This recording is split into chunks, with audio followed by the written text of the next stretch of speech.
बिस्मिल्लाहिर्रहमानिर्रहीम। अस्सलाम वालेकुम नाज़रीन, आप यूट्यूब चैनल देख रहे हैं। मैं इमरान खान हूँ। सबसे पहले तो ये कि आज इमरान खान साहब की मुलाकात का दिन है अडयाला जेल में, और मंगल का दिन होता है फैमिली की मुलाकात का दिन, वकला की मुलाकात का दिन। और पिछले मंगल को जो कुछ हुआ उसके बाद आज के दिन के लिए बाकायदा एक तहरीक चल रही है। बहुत सारे लोग जो हैं वो सोशल मीडिया के ऊपर और पाकिस्तान तहरीक इंसाफ के जो डिफरेंट ग्रुप्स हैं उनके अंदर ये आवाज़ उठा रहे हैं कि चलो चलो अडयाला जेल चलो, क्योंकि इमरान खान साहब की बहन पे बहुत टॉर्चर किया गया पिछली मरतबा। काफ़ी लंबा अरसा हो गया है, लगभग चौथा हफ्ता है कि इमरान खान साहब की उनकी फैमिली से या उनकी पार्टी के लोगों से मुलाकात नहीं करवाई जा रही, यानी 25 दिन के करीब हो गए। और उसकी वजह बड़ी सादा है और हम सब जानते हैं कि क्योंकि ये नवंबर का महीना है, इसमें आर्मी चीफ को एक्सटेंशन भी मिलती है, इस्तिस्ना का मामला है, फिर एक आइनी तरमीम पास की गई है, नई आइनी अदालत बनाई गई है। ये बड़ा क्रूशल टाइम होता है। फिर कुछ बड़े फैसले हैं जो पाकिस्तान करने जा रहा है। पाकिस्तान ने करारदाद में वोट किया, इसराइल को पसंद आया वो वोट, अमेरिका की मर्ज़ी के ऐन मुताबिक किया, और चाइना और रशिया के ख़िलाफ़ किया वो वोट। और इसके तहत अब पाकिस्तानी फ़ौज मुमकिन तौर पे जाएगी गज़ा में और जाकर हमास को या फ़लस्तीनियों को गैर मुसल्लह करेगी, ताकि इसराइलियों की जो हिफाजत है उसका पक्का बंदोबस्त हो सके। सादा लफ्ज़ों में तो ये है। अब इसको जो मर्ज़ी शुगर कोटिंग कर लें या जो मर्ज़ी कहते रहें, सादा लफ्ज़ों में तो ये है कि पाकिस्तान को ये करना है। और ये पाकिस्तान को इसलिए करना है कि पाकिस्तान की मईशत बहुत कमज़ोर है, पाकिस्तान की मईशत में जान नहीं है, और पाकिस्तान अपना बोझ नहीं उठा पाता, इसलिए अगयार की बातें माननी पड़ती हैं। जो हुक्म आता है उसको मानना पड़ता है। पाकिस्तान को किसी की भी हुकूमत होगी, बड़ा मुश्किल है इन मामलात से निकलना। तो ये वाली हुकूमत तो वैसे ही इसके कोई पाँव नहीं है ज़मीन पे, बहुत कमज़ोर है। नाज़रीन, इमरान खान साहब की बहनों पे टॉर्चर किया गया। नौरीन खान को, जो इमरान खान की बहन है, उनको बालों से पकड़ के सड़क पे फेंका गया, बाकायदा उन्हें घसीटा गया, और वो उसके बाद अनकॉन्शियस थी। और फिर जो उनकी हालत थी, बाद में कुछ जब लाइट्स थोड़ी सी ऑन हुई तो वीडियो के अंदर जो देखा गया बड़ा अफसोसनाक मंजर है। जो पुलिस के सोर्सेज हैं वहाँ पे जो लोग मौजूद थे वो कहते हैं जी उन्हें भी बहुत दुख है, और ये नहीं होना चाहिए था, इस लेवल तक नहीं जाना चाहिए था। लेकिन खसूसी अहकाम जब आ जाते हैं तो फिर ये लोग जल्लाद बन जाते हैं। जो इन्हें कहा जाता है ये वो लोग कर लेते हैं। अब पुलिस वाले जो डंडे मारते हैं, या कोई रेंजर्स या कोई दीगर कोई और सिक्योरिटी फोर्सेस का बंदा गोली चलाता है, कोई स्नाइपर जब कोई डी चौक पे ऊपर बैठ के गोली मारता है, या जिसने गोली चलाई वहाँ पे मुरीद के में, ये लोग खुशी से गोली नहीं चलाते ना, उनको ऑर्डर आता है, इनको मजबूर किया जाता है, फिर ये गोलियाँ मारते हैं आवाम को। सारा मंजरनामा ही एक अजीबोगरीब कर दिया गया है, एक ज़हनी मरीज़ में कन्वर्ट कर दिया गया पाकिस्तान के सारे इदारों को। और जो लोग ना बोलते हैं वो आप समझते हैं सिस्टम के अंदर उनके साथ क्या होता है। ना बोलने की पाकिस्तान में ना किसी को ज़रूरत है, ना कोई इस किस्म की अखलाकी ताकत रखता है कि वो ना बोले। अमेरिका के अंदर बाकायदा उनको हुक्म जारी किया जाता है कि जनाब आपने कोई गैर कानूनी गैर आइनी हुक्म नहीं मानना। बाकायदा इदारों को ये कहा जाता है।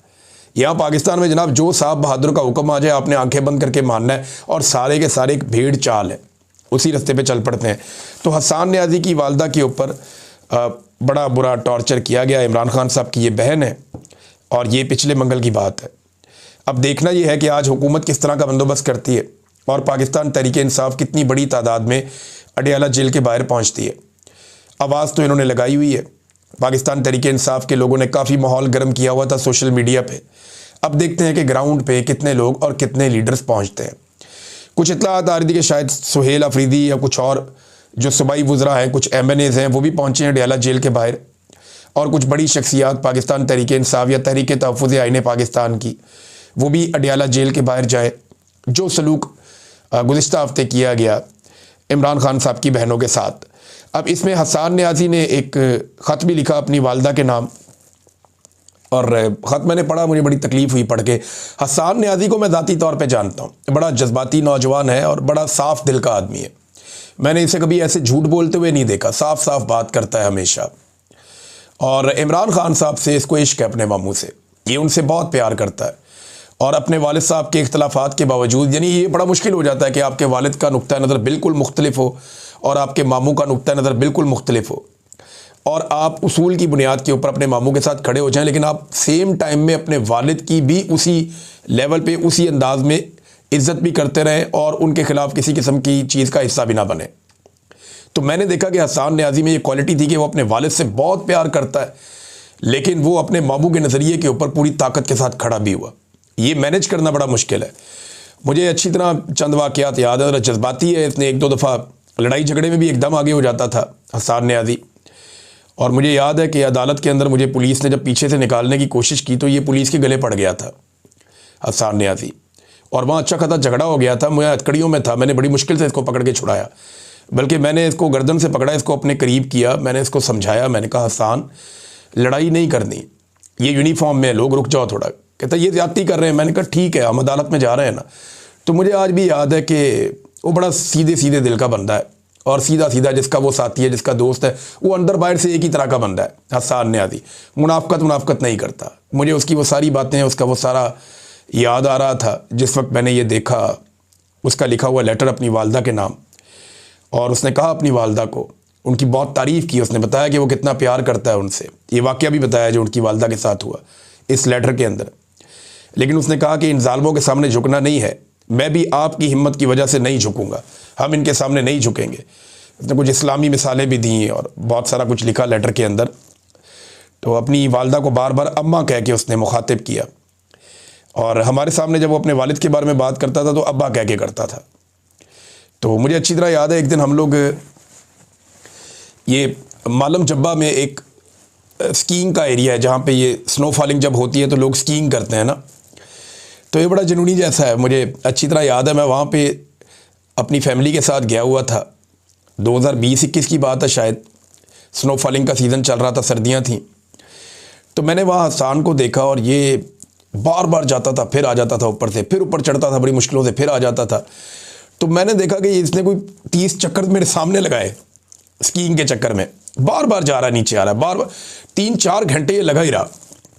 तो मैं इसे देख रहा था, ये छोटी वाली साइड है, वहाँ से ये कर रहा था। तो मैंने इसको बुलाकर कहा, मैंने कहा यार बस कर। कहता जी मुझे मज़ा ही बहुत आ रहा है और मैं चाहता हूँ कि मैं अपनी फैमिली को भी यहाँ लेकर आऊँ। मुझे वो भी दिन याद आ रहे थे।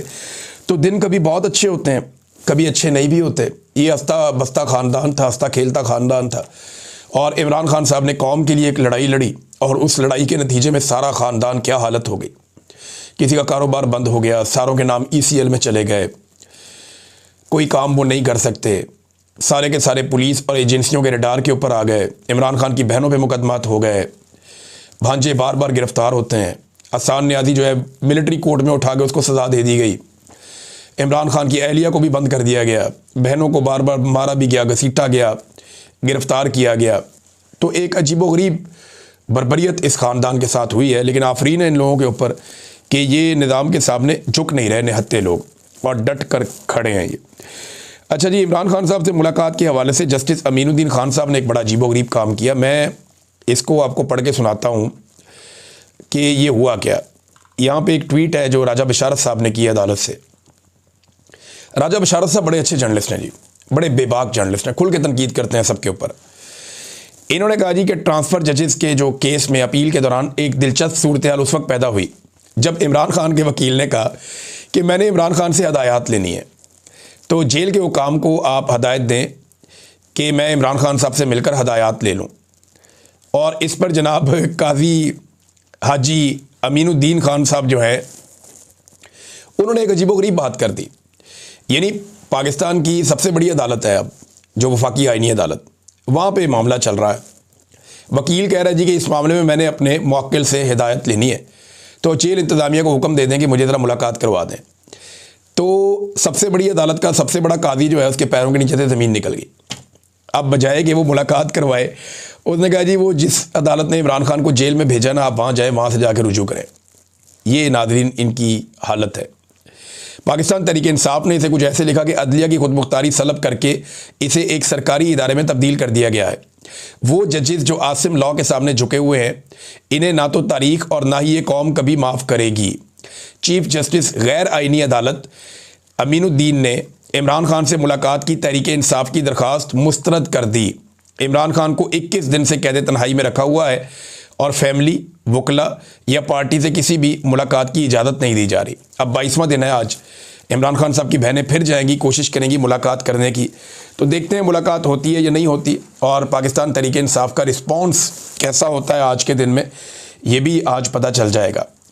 नाज़रीन, पाकिस्तान तहरीक इंसाफ की जो एक खामी है उसके ऊपर बहुत सारे लोग बात कर रहे हैं। इवन पाकिस्तान तहरीक इंसाफ के अंदर भी बात हो रही है कि जो पाकिस्तान तहरीक इंसाफ को इमरान खान साहब ने एक पॉलिसी दी थी कि पूरे इलेक्शन का बाइकआउट कर दें, पाकिस्तान तहरीक इंसाफ इस पॉलिसी को सही तरीके से प्रोजेक्ट नहीं कर सकी।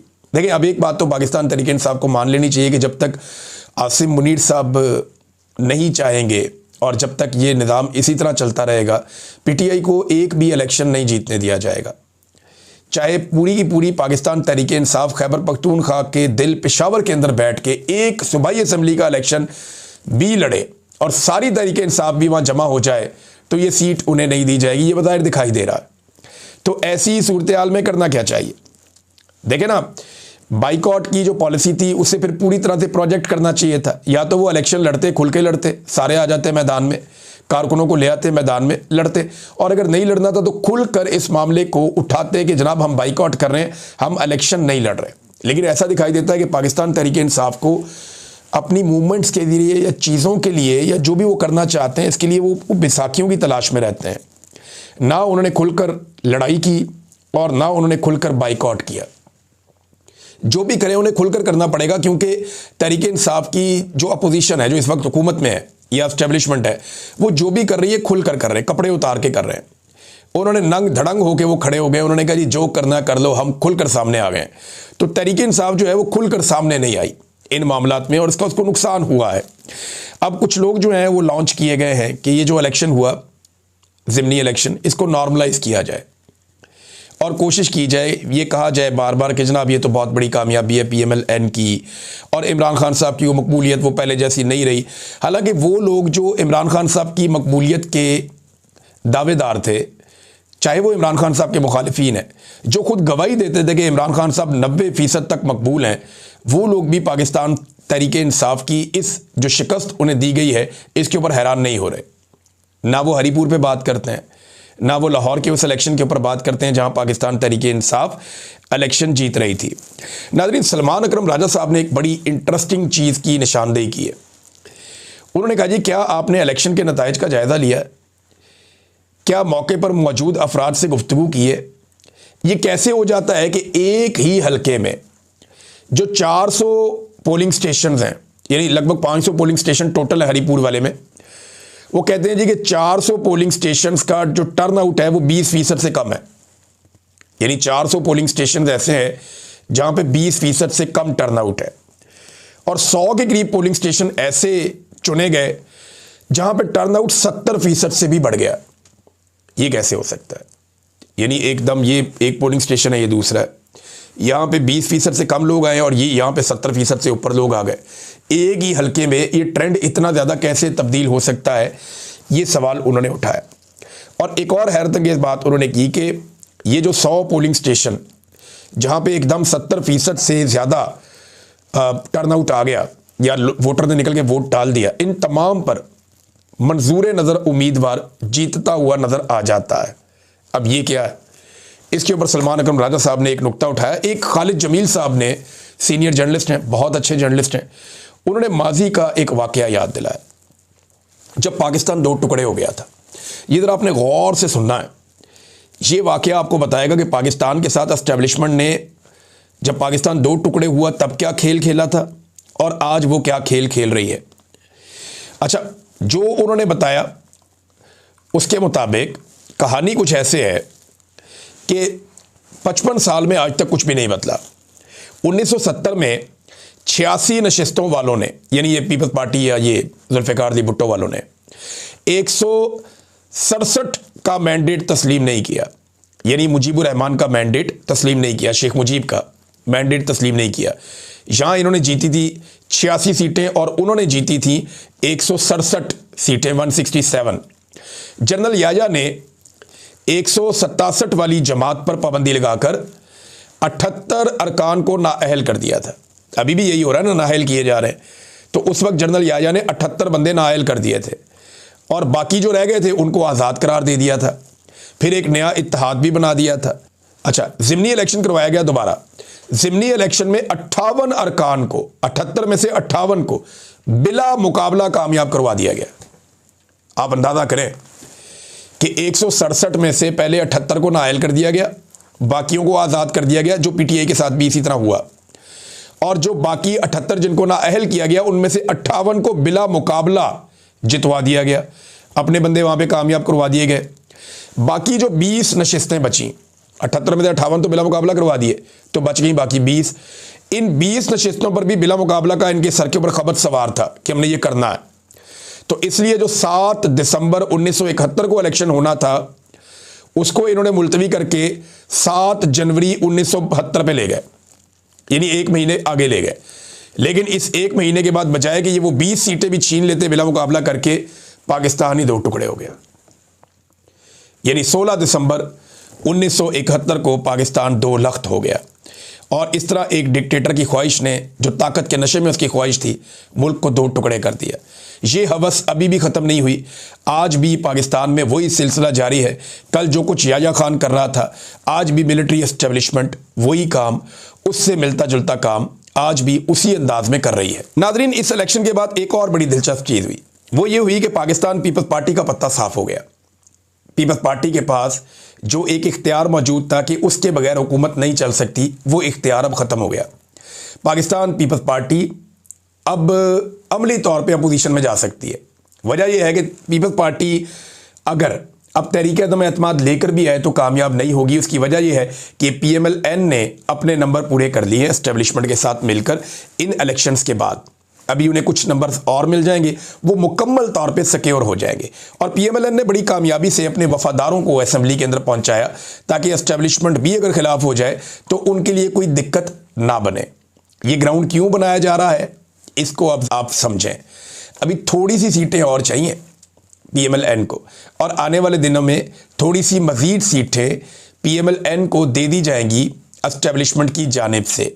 फिर क्या होगा? फिर एक और चीज़ है जिसके ऊपर आजकल डिस्कशन चल रही है। आपको ये खबर अभी तक किसी ने नहीं दी होगी, और मुझे मेरे ज़राए ने बताई। थोड़े दिन पहले उन्होंने ये बात मुझे बताई और उन्होंने क्लेम किया कि ये खबर ठीक है। तब मुझे लगा कि ये हो नहीं सकता, लेकिन आहिस्ता आहिस्ता अब चीज़ समझ आ रही है। नवाज शरीफ साहब ने बड़ा अहम रोल प्ले किया आसिम मुनीर साहब को 5 साल मजीद एक्सटेंशन देने के फ़ैसले में, और इसके अलावा उन्हें ताहयात एक्सटेंशन और उसके अलावा ताहयात जो इस्तिस्ना है वो देने के फ़ैसले में भी। तो जो कुछ आसिम मुनीर साहब को चाहिए था, नवाज शरीफ साहब ने प्लेट में रखकर उन्हें दिया। अब इसके बदले में आसिम मुनीर साहब नवाज शरीफ साहब को क्या देंगे? कभी ये सोचा आपने?